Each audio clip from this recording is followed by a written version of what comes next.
In the football locker room at the University of Michigan, there's a sign that says, "What the mind can see and believe, the mind can achieve, and those who stay will be champions."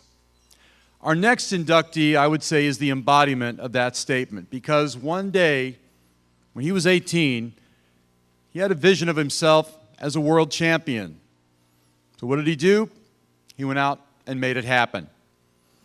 He was born in Pensacola and lived there until he was 14 and then moved to the Bronx.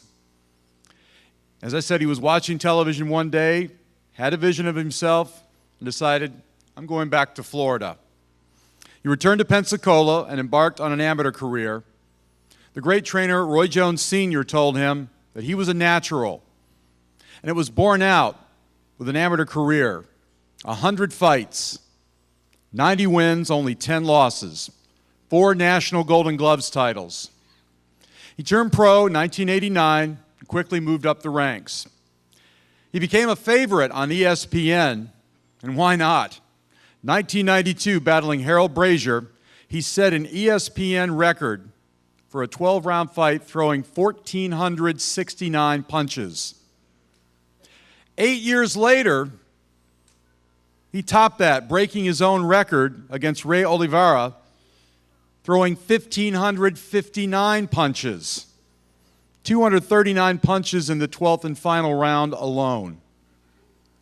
He battled champions like Ike Corte, Mickey Ward, Vernon Forrest, Ricky Hatton, and Florida Boxing Hall of Famer Freddie Pendleton. But the fight that made his mark, 1997, he was a 6-1 underdog on HBO. He scored an amazing 10th round knockout against then unbeaten Kostya Tszyu to win the World Light Welterweight Championship. He fulfilled the vision. He stepped out of boxing in 2007 with a final record of 48 wins, 12 losses, 1 draw, 34 knockouts. He fought once here in Florida. These days, he spends time as a boxing fitness trainer in California. His determination and work ethic brought him all the success he could ever dream of. And today, it's taken him even further than that. Ladies and gentlemen, please join me in welcoming to the Florida Boxing Hall of Fame class of 2013, the man they called cool, world champion, Vince Phillips.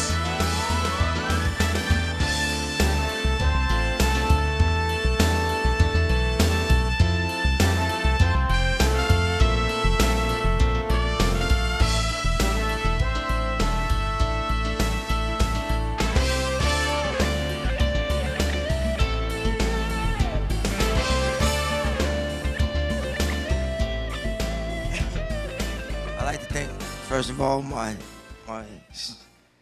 father, I call the Spirit, is my creator, God. But I have an earthly father who passed. But I thank him and my mother for giving me the chance of being in this world, first of all. And I'd like to thank my family for coming all the way from Pensacola to accept this honor with me. I mean, I'm nervous and I feel emotional, but I'm grateful. I want to thank Butch and Kathy for keeping up with me to give me this honor. And I want to tell this story. And Bruce, it goes with us with Top Ring Boxing. Before I fought Kostya Tszyu, Bob Arum was at this fight with, I was at this fight with Bob Arum at, I think it was Oliver McCall and Lennox Lewis, when he went kind of nutty. Anyway, Bob Arum kept telling me, he said, Vince, you beat Kostya Tszyu, I'm going to put you in the money. I'm going to get you Oscar. I said, okay. He kept saying that, and I just kept listening. So finally, I did my job. I got the fight with Kostya Tszyu, and I knocked him out, and I was in the gym training. And I ain't going to say his name, though, but some special guy came into the gym. And he said, Vince, you forget about fighting De La Hoya. I said, why? He said, because Todd DeBuff went to Bruce Trampler. And he said, Bruce, De La Hoya beat Phillips, knocks Phillips out, don't he?